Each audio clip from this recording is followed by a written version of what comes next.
Okay, Sam and Ron, here's your video from the last lesson. Really good improvements here. So anyhow, what I want to do with you, Sam, is hone in on some of the issues that are going to hinder you and eventually cause you a lot of arm damage. And because you've got such great athleticism, it's important you take advantage of this. And our lessons aren't going to be all about throwing 60, 70 pitches, but we got to learn how to throw the right way and train you and actually retrain your muscle units and your motor skill coordination to throw the right way. So when you learn how to get the hips like you did pretty well here, it is a strange feeling when you're trying to counter rotate, which is when you want this part of the body to spin forward and this part of the body, the arm here, to counter that and provide leverage against the hip coming forward. So when that arm pulls back behind the body like it is now, your hips are going to come forward. And what you really have in your advantage here is you've got great mobility in your hips. And I've noticed that even from when you throw off the mound the first lesson, you do get decent hip and shoulder separation, but you have to get it the right way. You get it rotationally, which means that your back heel comes up. And I know this was just the first time we're doing it, but I do want to make it clear and bring it out so that we can uh, at least be aware of what's going on. You, you know, when you get rotational, you can get great hip and shoulder separation being rotational, but it really converts better when you get linear with your leg and you flex the back knee and you push out with power rather than just dropping. So anyhow, even though that's a key component to getting hip to shoulder separation, nevertheless, you still do get great hip mobility, which is going to be a tremendous benefit for you and a huge advantage. But take a look at the throwing arm. What a huge difference. I said I was going to put up the other video to show you the comparison, but I think I used that video in your analysis. So you just want to check out your other video analysis that I think I put up of one of your older videos on my website. And you'll see a huge difference. I mean, take a look at that. That's great. Now, typically, you're not going to start with your arms down in this position. If that becomes comfortable for you, you can, but it doesn't matter to me. But just the important thing is to get a good range of motion in the arm. So the extension of the arm is going to be down here, not out here. Okay, extension always goes down, and then the elbow leads the hand up, and you do such a great job here doing that. So let's take a look.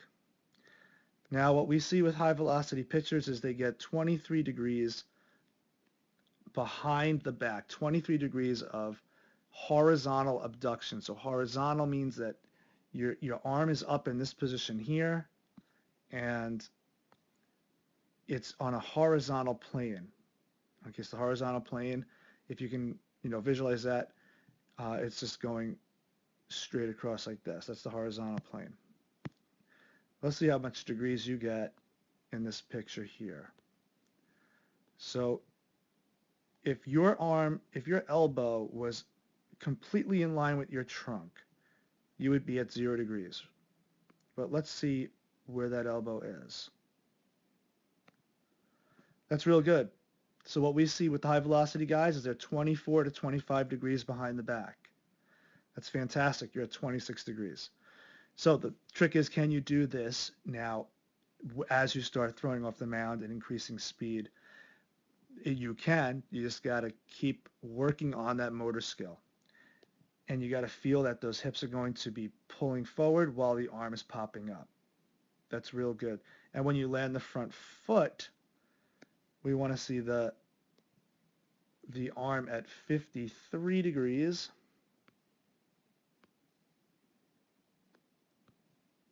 Let's see where we're at. It's not too bad. Actually, I think you were at 50 something degrees because that's where you kind of touched down. Yeah, we take this measurement run off of the horizontal plane of the ground. Okay, so